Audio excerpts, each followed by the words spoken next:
So ito kabayan, explain ko sa iyo kung bakit sinasabi sa social media at napapanood mo at nababasa mo 10 times stronger kagaya din ng chemotherapist at ng radyo. Bakit? O ngayon, kumuha ako kasi ngayon maglalaga ko.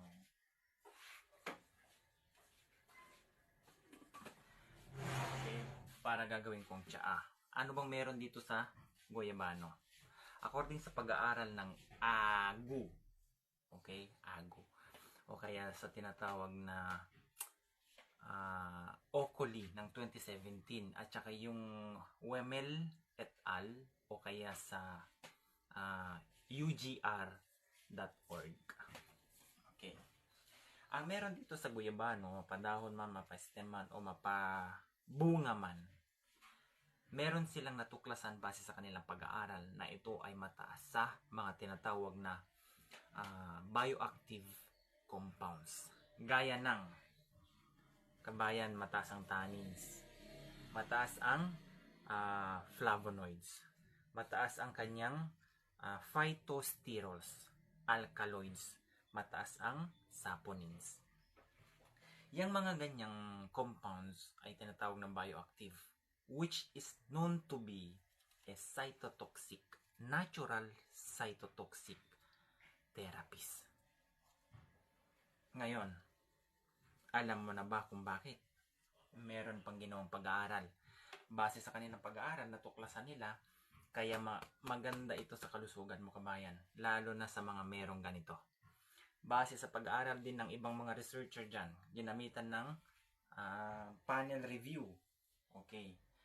Mga testing, ibig sabihin, napag-alaman nila na ito ay mataas sa acetogenins. Hindi lang yon, mataas din ito sa tinatawag na muricoreagin. Hindi lang yan, pangatlo, mataas ito sa tinatawag na murihexonin C. Yan ang dahilan kung bakit kagaya din ng nagkikimo ang effect nito. Phytochemical na which is kung tawagin ay anti-cancer.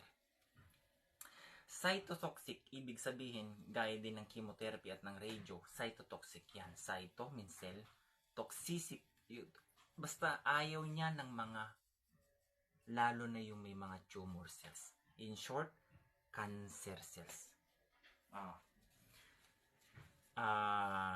Sinitsugi niya, okay, yung mga abnormal cells. Yan ang kagandahan dyan. Ang statement na nga na ginawa doon is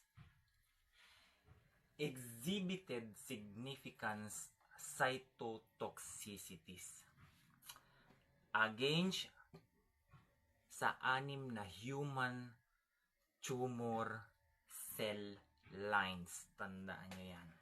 So ngayon, kung ikaw nakakapanood ngayon, naunawaan mo na bakit ang goyabano maganda sa mga may mga cancer. Okay, kung ikaw meron ka ng marami nang gumagamit nito, may binibenta na rin mga sa merkado, pero mas mainam. Okay, para ma-prevent mo yan, kung alam mong may problema na sa'yo, maglaga ka na nito. Or kung may bunga man dyan ng goyabano o sour soup kung tawagin sa English, kumain ka na nun.